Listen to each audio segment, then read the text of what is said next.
앞에 말씀에서 예수님께서는 제자들에게 떠나신다는 그런 말씀을 하셨습니다. 그리고 제자들은 그러한 이야기를 들었을 때에 두려움 가운데에 어찌할 바를 몰랐죠. 근데 예수님께서 그들에게 하시는 말씀은 무엇입니까? 어, 그들을 믿으라고 말씀하세요. 그리고 기도하라고 말씀하십니다. 그러나 제자들이 그냥 믿고 기도하는 것이 그냥 아무데나 그냥 기도하는 게 아닙니다. 아무거나 믿는 게 아니죠. 그렇죠? 그들에겐 믿음의 대상이 있습니다. 누구를 우리가 믿습니까? 살아계신 하나님을 믿는 것이죠. 살아계신 하나님을 믿고 또 부활하신 예수님, 또한 그들과 함께 하시는 예수님, 또한 구원을 이루시는 그러한 예수 그리스도를 믿을 것을 예수님은 제자들에게 말씀하셨습니다. 이것은 또한 우리에게도 하시는 말씀입니다. 주 예수 그리스도를 믿으십시오. 또한 그 가운데에 기도하며 우리가 살아가기를 원합니다. 그리고 이어서 오늘 말씀이 이어집니다. 어제 말씀은 믿음의 대상이신 성부 하나님과 성자 예수님에 대하여서 말씀하고 또한 기도할 것을 말씀하시는 말씀이었다고 하게 되면 오늘은 또 예수님께서 두려워하지 말라라고 말씀하셨던 예수님께서 또 다른 한 분을 소개하고 계세요. 누구실까요? 성령님이십니다. 삼위 하나님을 우리 여기에 보게 되면 믿음의 대상이신 삼위 하나님을 소개하는 것입니다. 성부 하나님과 성자 예수님 그리고 또한 우리가 성령 하나님을 믿을 것을 우리에게 말하고 있죠.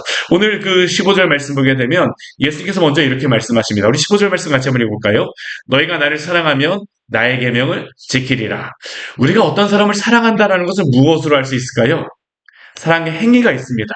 사랑은 항상 사랑의 역사가 있다라고 이야기를 합니다. 사랑의 역사, 행위가 있습니다. 사랑하기 때문에 행동을 하게 되어집니다. 그 사람이 나를 사랑하느냐 안 하느냐 무엇을 봅니까? 기꺼이 수고하는 것들이 있죠. 사랑의 수고, 사랑의 역사. 정말 이러한 것들은 행위가 있습니다. 사랑하기 때문입니다. 오늘 예수님께서 제자들에게 말씀하시는 것도 그렇습니다. 너희가 나를 사랑하게 되면 나의 계명을 지키리라. 우리가 예수님을 사랑한다라고 제자들이 예수님을 사랑한다라고 하잖아요. 그러면 그들이 해야 될 것이 무엇일까요? 하나님의 말씀을 지키는 것입니다. 예수님의 말씀을 지키는 것입니다. 왜요? 예수님이 말씀하셨기 때문에 지킬 수밖에 없죠. 우리가 부부간에도 그렇습니다. 아내를 사랑하게 되면 남편을 사랑하게 되면 무엇을 할까요? 아내를 위해서 무엇을 하고자 합니다. 남편을 위해서 무엇을 하고자 하죠. 자녀를 사랑하게 되면 자녀를 위해서 무엇을 하고자 합니다. 자녀도 부모를 사랑하게 되면 부모를 위해서 무엇을 하고자 해요. 아무리 말로다 뭐 이야기한다 할지라도 그 사랑에 그 행위가 없게 되면 사랑한다라고 할 수가 없죠. 사랑하게 되면 행동이 있습니다. 오늘 예수님께서 하시는 말씀이 그것입니다. 너희가 나를 사랑하면 나의 계명을 지키리라. 하나님의 백성은 하나님의 율법을 지키며 살아가야 됩니다. 율법을 주신 이유가 몇 가지가 있어요. 우리가 성경 말씀을 보게 되면 우리 율법을 주신 이유가 있는데 첫 번째는 무엇이냐면 율법을 통해서 죄를 보게 하시는 것입니다. 내가 얼마나 죄인인가를 우리에게 보게 하시는 것이죠. 이것은 불신자들에게 하나님을 믿게 하기 위해서 이 율법을 가지고 우리가 얼마나 죄인인 것을 보고 하나님께로 돌아오게 하는 것이 바로 이 율법의 기능입니다. 두 번째 것은 무엇일까요? 어떠한 기준을 보여주는 게 바로 이 율법입니다. 하나님이 세상 사람들에게 이것을 지키며 살아가라고 말씀하세요. 세 번째 기능은 무엇일까요? 율법 하나님의 백성들에게 주시는 기능인데 그것은 하나님의 백성이 되었기 때문에 그 율법을 지키는 것입니다. 율법을 지켜서 하나님의 백성이 되는 것이 아니라 하나님의 백성이 되었기 때문에 하나님의 율법, 하나님의 계명을 지키는 것이죠. 그래서 하나님을 사랑하는 백성들은요. 율법주의자가 될 수가 없습니다. 율법주의에 빠질 수가 없습니다. 왜요? 하나님을 사랑함으로 하나님의 말씀을 지키기 때문입니다. 오늘 15절 말씀이 그것을 우리에게 말하는 것이죠. 너희가 나를 사랑하면 나의 계명을 지키리라. 그런데 여기 한 가지 문제가 있습니다. 무엇이냐면요. 보이지 않는 하나님. 이제 예수님께서 떠나가신다라고 제자들에게 말씀하셨잖아요. 너희가 나를 사랑하면 나의 계명을 지키리라고 예수님께서 말씀하시는데 예수님께서 떠나가시게 되면 도대체 예수님의 계명을 지키는 것이 제자들에게 무슨 의미가 있습니까? 이게 우리도 그렇습니다. 우리가 어떠한 그 대상이 있게 되면 아내와 남편이 있더라고 남편이 옆에 있고 아내가 있게 되면 그가 사랑하고 그런 것들이 있지만 멀리 여행을 떠나게 되면 남편이 없는데 밥을 해갖고 할 필요도 없잖아요. 그렇죠? 그 아내가 옆에 없는데 내가 무엇을 하겠다라고 할 수가 없지 않습니까? 근데 오늘 예수님께서는 나를 사랑하면 나의 계명을 지키라라고 말씀하시는 가운데 예수님은 떠나시겠다고 말씀하십니다. 도대체 예수님이 떠나시는데 예수님의 계명을 지키는 의미가 무엇이 있을까요? 또한 예수님의 계명을 어떻게 지킬 수 있습니까? 예수님은 그냥 내버려 두지 예수님은 그들을 그냥 내버려 두겠다라고 하시지 않습니다. 또한 그들이 그 율법을 스스로의 힘으로 지키라고만 말씀하지 않으세요. 무엇을 통하여서 지키라고 말씀하실까요? 성령이 너희와 함께 하심으로 하나님의 말씀을 지키게 하겠다라고 예수님께서 약속하여 주시는 것이죠. 오늘 16절 말씀에서 그것을 우리에게 말씀하여 주는 겁니다. 우리 16절 말씀 같이 한번 읽을까요? 내가 아버지께 구하겠으니 그가 또 다른 보혜사를 너희에게 주사 영원토록 너희와 함께 있게 하시리니. 성령님은 어떠한 분이실까요? 보혜사라고 이야기하십니다. 보혜사. 이 보혜사라고 하는 의미는 파라클레이토스라고 하는 그런 의미인데 돕는 자라는 그런 의미입니다. 뭐 이거를 헬라어 사람들은 변호사라는 그런 의미로서도 썼습니다. 우리가 뭐 법정에 가게 되면요. 변호사가 있어야지 무엇을 할 수 있지 않습니까? 뭐 아무리 똑똑하다라고 하여서 판사에게 가고 우리가 직접 이야기를 할 수가 없어요. 변호사를 통하여서 항상 이 법정에 서는 것과 같이 이 돕는 자가 반드시 필요하다라는 겁니다. 돕는 자가 필요하다라는 거예요. 오늘 예수님께서도 그렇습니다. 예수님이 비록 그들로부터 떠나시게 되지만 하나님께 예수님이 구하시는데 무엇을 구하시겠다라고 하시냐면요. 또 다른 보혜사를, 또 다른 돕는 자를 주겠다라고 말씀하십니다. 그것은 또 다른 보혜사라고 하게 되면 이전에 보혜사가 또 다른 보혜사가 있으셨다는 겁니다.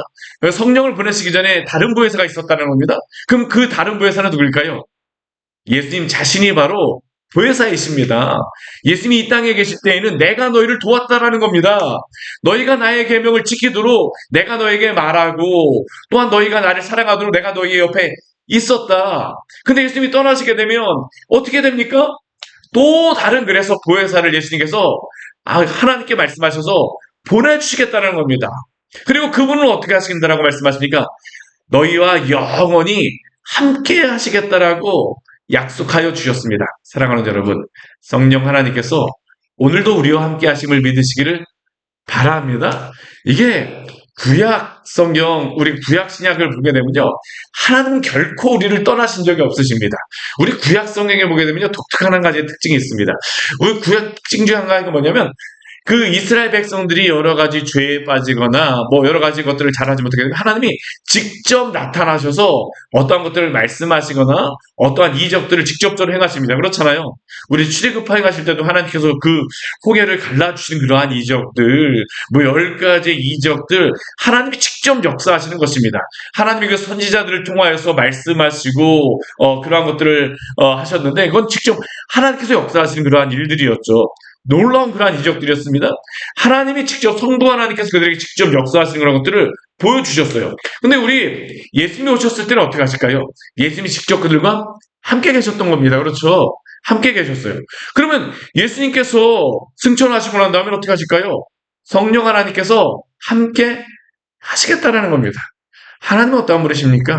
임마누엘 하나님으로 오늘도 우리와 함께 하시는 줄 믿으시기를 바랍니다. 성부 하나님, 성자, 예수님, 성령 하나님, 우리와 함께 하시겠다라고 약속하신 것입니다. 그 하나님은 결코 당신의 백성들을 떠나신 적이 없으십니다. 오늘 예수님께서 그것을 말씀하시죠. 그가 또 다른 보혜사를 너에게 주시겠다. 그가 너희를 떠나지 않고 영원토록 함께 하겠다. 그런데 그 성령 하나님, 이 보혜사가 도와주시는 이 성령 하나님은 어떠한 분이십니까? 첫 번째는 함께 하시는 분이라고 말씀하신 겁니다. 두 번째는 어떠한 역할을 하실까요? 우리 17절 말씀, 우리 앞부분만 같이 한번 해볼까요? 그는 진리의 영이라, 진리의 영이라. 성령님은 어떠한 분이십니까? 진리의 영이십니다. 진리의 영. 우리가 아무리 똑똑한 사람이라 할지라도요, 하나님의 말씀의 그 참된 의미를 알 수가 없습니다. 사실 요한복음 말씀이 이게 굉장히 은혜로운 말씀인데요. 이게 굉장히 어려운 말씀이기도 합니다. 왜냐하면 이 요한복음 말씀에 보면 영적인 그러한 말씀들을 굉장히 많이 말씀하시거든요. 근데 제가 이 요한복음 말씀 볼 때마다 드는 생각이 뭐냐면 이거는 하나님께서 깨우쳐 주시지 않게 되면 이건 이 복음의 은혜와 진리를 알지 못하게 되면 알 수가 없습니다. 어떻게 우리가 하나님의 말씀을 깨달을 수 있습니까? 진리의 영이신 성령께서 깨닫게 해주셔야만 합니다. 오늘도 그러한 은혜가 우리 모두에게 있기를 원합니다.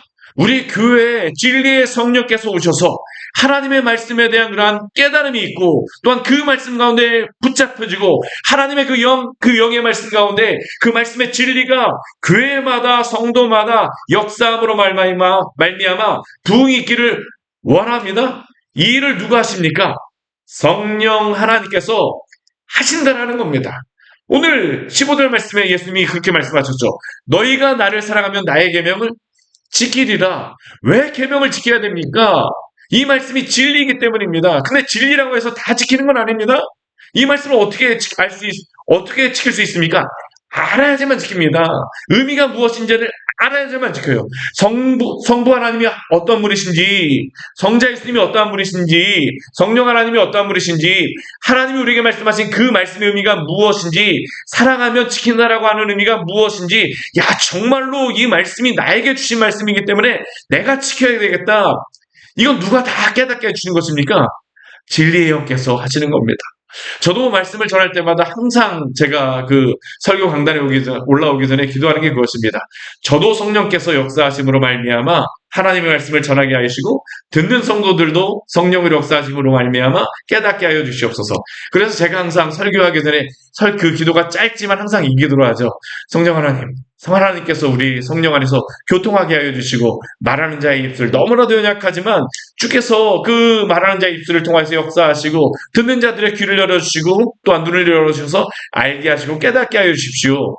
누가 하시는 것입니까? 성령 하나님께서 이 일을 하시는 거죠. 예수님은 제자들을 그냥 가만히 내버려 두지 않으세요. 말씀을 통해서 위로하여 주십니다. 진리의 영께서 위로하여 주시는 것입니다. 우리가 외로울 때에 어떻게 그 외로움을 이겨낼 수 있습니까? 진리의 성령께서 우리로 하여금 그 말씀을 통하여 위로를 주심으로 말미암아 우리에게 기쁨을 주십니다. 우리가 지혜가 없을 때에 어떻게 우리가 지혜롭게 일들을 감당할 수 있습니까? 진리의 성령께서 그 지혜의 말씀을 깨닫게 해주심으로 말미암아 우리가 지혜롭게 판단하며 결정할 수 있도록 하게 하여 주시죠. 기도하십시오. 진리의 성령님께서 저에게 지혜를 주셔서 정말로 바른 판단을 하게 하시고 바른 선택을 하게 하여 주시옵소서. 이게 바로 우리의 기도의 제목이 되어야 되지 않습니까?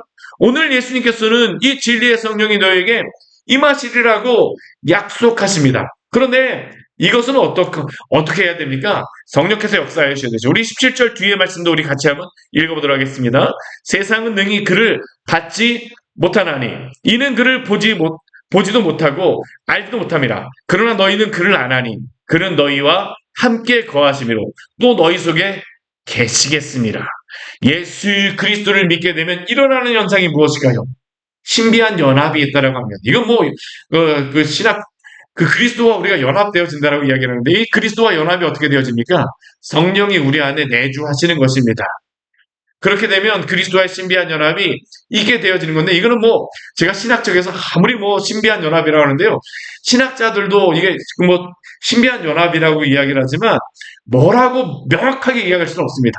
그러나 성령께서 우리 마음속에 와 계심을 구원받은 성도들은 알게 되어집니다. 여러분들 성령께서 우리 안에 계심을 믿지 않으십니까? 알고 계시지 않으십니까? 우리가 이 새벽에 왜 나오게 됩니까? 이 졸린 새벽에 왜 나와서 우리가 기도하게 됩니까?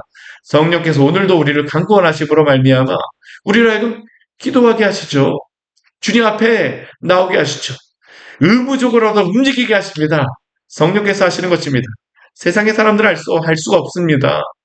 성령이 우리와 함께 하심으로 말미암아 신비한 연합이 그리스도와 되어짐으로 말미암아 오늘도 이러한 것들이 있게 되어진 것이죠. 사람으로 방법을 할 수 없어요.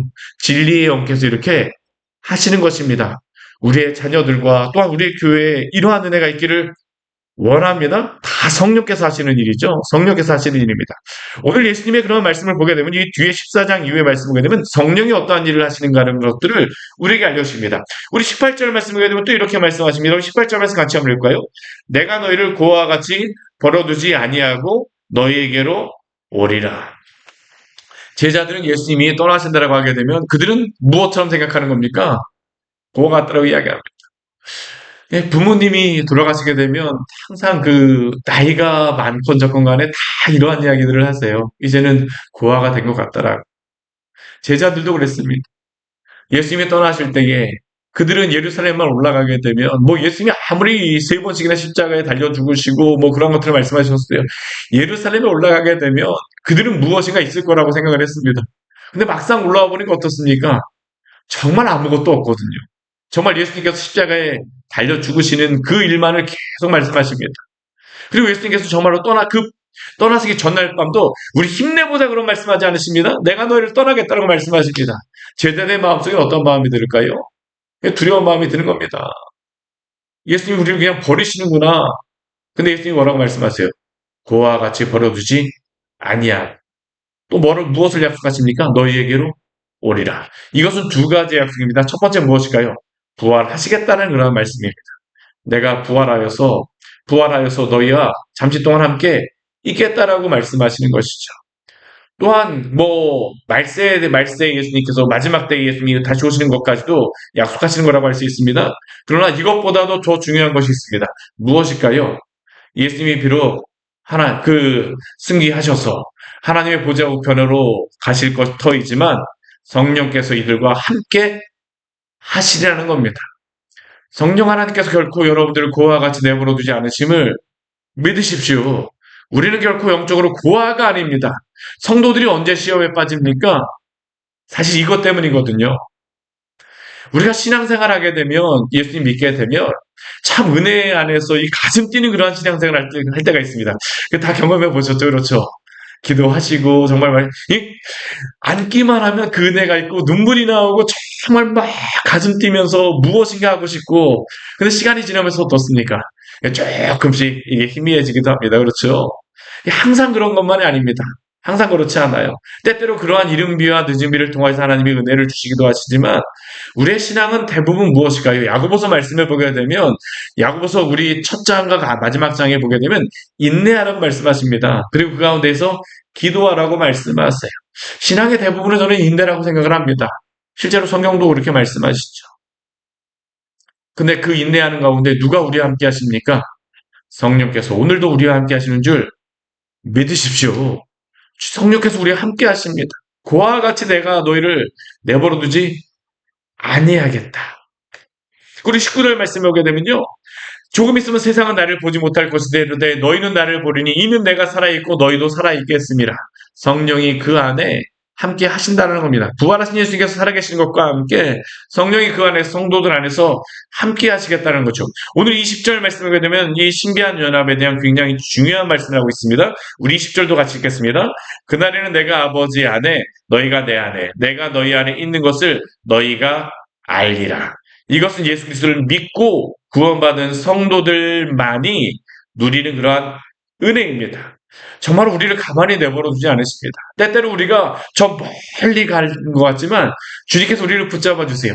예전에 어떤 분이 이러한 이야기를 하는 거를 제가 들었었습니다. 무엇이었었냐면요. 예수님이 저를 떠나시는 것 같은데요. 제가 멀리 떠나면 떠날수록 예수님이 저를 끌어당겨 갖고 주님 앞으로 언젠가 어떻게든지 붙들어 오시더라고요. 고무줄 묶여 있는 것 같다고. 뭐 어떤 분이 그렇게 이야기하신 걸 제가 예전에 들었었는데 저도 그런 거를 경험하곤 합니다. 우리가 왜 이렇습니까? 주님 우리 안에 계시고 우리가 주님 안에 있기 때문에 주님과 신비한 연합이 되어졌기 때문입니다. 그렇기 때문에 오늘도 주님의 말씀을 지키며 살아가시기를 바랍니다. 오늘 말씀을 보게 되면 21절 말씀을 보게 되면 나의 계명을 지키는 것에 대해서 다시 한번 말씀합니다. 나의 계명을 지키는 자라야 나를 사랑하는 자니. 오늘 15절 말씀도 나를 사랑하면 나의 계명을 지키라라고 말씀하시죠. 주님을 사랑하게 되면 계명을 지키고 계명을 지키게 되면 어떠한 사람입니까? 사랑하는 자입니다. 근데 이게 놀라운 하나의 약속이 있습니다. 우리 하나님의 사랑을 알기 위해서 무엇을 해야 될까요? 계명을 지키십시오. 사랑해서 그 계명을 지키지만 사랑하는 사람을 그 계명을 지키게 되면 그 안에 또한 사랑이 넘치게 됩니다. 위로가 있어요. 주님이 우리에게 약속하여 주시는 것이죠. 우리 뒤에 보게 되면 분명히 그것을 또 뭐라고 약속하시냐면 나를 사랑하는 자는 내 아버지께 사랑을 받을 것이요. 나도 그를 사랑하여 그에게 나를 나타내리라. 우리 어제 14절, 우리 14장 14절 말씀에서 예수님이 이렇게 말씀하셨습니다. 내 이름으로 무엇이든지 내게 구하면 내가 행하리라. 기도하는 자에게, 주님의 뜻대로 기도하는 자에게 내가 행하고 더 큰 일을 행하겠다고 말씀하셨는데, 오늘 21절 말씀에서 또 무엇을 말씀하십니까? 나의 계명을 지키는 자는 나의 사랑을 알게 되고, 또한 그 사랑을 하나님 아버지께 사랑을 받을 것이며, 또한 그를 사랑하여서 예수님이 나타내 주시겠다라고 오늘도 약속하셨습니다. 주님께서 우리에게 기도하라고 말씀하셨습니다. 믿음으로 살라라고 말씀하셨습니다. 계명을 지키라고 말씀하셨습니다. 그러한 자에게 오늘도 약속하신 것과 같이 주님의 사랑을 우리에게 나타내시며, 또한 당신의 은혜를 오늘도 보여줄 줄 믿습니다. 이 은혜 가운데에 오늘도 승리하시기를 축원합니다. 우리 함께 하시는 주님을 오늘도 높이는 그런 하루 되기를 원합니다. 같이 기도하시겠습니다. 하나님 아버지, 오늘 말씀을 통하여서 우리에게 귀한 은혜를 주시니 감사를 드립니다. 나를 사랑하는 자는 내 계명을 지킨다라고 말씀하여 주셨는데, 주님, 우리가 당신의 말씀을 따라서 살아가겠습니다. 그러나 하나님 아버지, 우리가 당신의 말씀을 따라서 살아갈 때 우리가 하나님이 연약한지라 이리저리 흔들릴 때가 많습니다. 하나님 아버지, 이 말씀을 지키는 가운데에서도 의심의 마음들이 있고, 이 말씀을 지키는 의미가 무엇인지 때때로 하나님 아버지 우리의 마음속에 여러 가지 많은 생각들이 들기도 합니다. 그러나 오늘 약속하신 것과 같이 내 계명을 지키는 자에게 진리의 성령께서, 또한 하나님께서 구원하셨기 때문에 우리 안에 내주하시며, 또한 그 함께 하시는 그 은혜로 사랑을 보여주시고, 또한 주님의 그 은혜를 나타내시겠다라고, 주님을 나타내시겠다라고 말씀하여 주셨사오니, 오늘도 기도하는 주의 성도들에게 당신을 나타내 주시옵소서, 당신의 사랑을 누리게 하여 주시옵소서, 오늘의 하루의 삶 가운데 온전히 주님의 그 놀라우심을 경험하는 귀한 하루 될 수 있도록 주여 당신께서 하나님과 함께하여 주시옵소서. 예수님 이름으로 기도드립니다. 아멘. 오늘 말씀 같이 기억하시면서 기도하며 나가도록 하겠습니다.